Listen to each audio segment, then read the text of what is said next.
God is so good. Yesterday, today, and forever, God is so good. Salamat po sa inyong mga buhay. You are a blessing. Today, I will give to you the word of the Lord.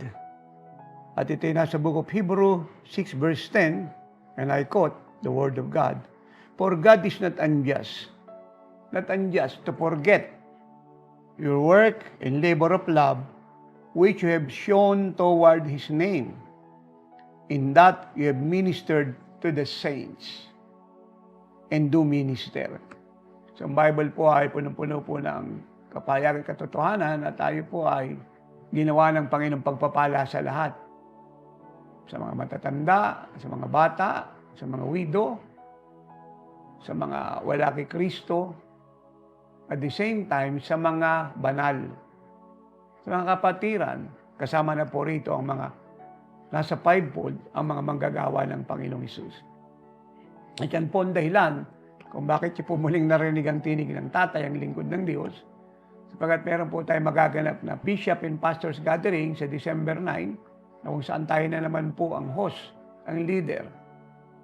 At ang purpose po natin na i-bless po ang mga manggagawa ng Diyos. Sila pababa sa kanilang sambayanan. At ito po ay kailangan natin gawin dahil hindi naman po lahat ng naglilingkod sa Diyos ay bless sa maraming kadahilanan, pero ang atin pong tungkulin ay magpala. As Apostle Paul have said in Acts 20:35, and I quote the word of the Lord, it is more blessed to give than to receive.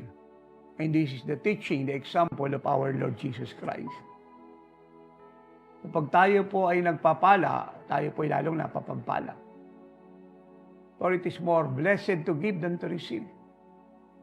Especially ang ating pong pagpapalain ay ang mga manggagawa ng Diyos. Hindi po natin ito ginagawa dito lang po sa Pilipinas. Sa marami pong instances, pag tayo pinagbibiyay sa ibang bansa, ay ginagawa natin siya.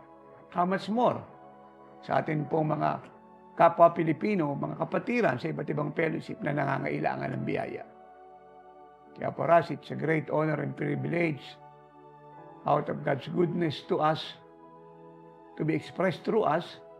Mas dami-dami ng tao ay nahirang po tayo para maging channel of blessings. Kaya dyan ang bangaon ng ministry.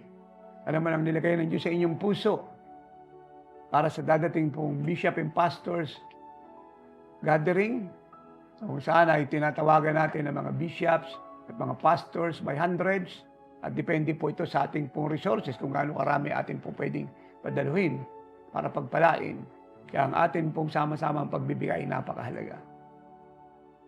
We are expecting that you will respond with joy, gladness, and give generously. Ganyan po ang bank account ng ministry.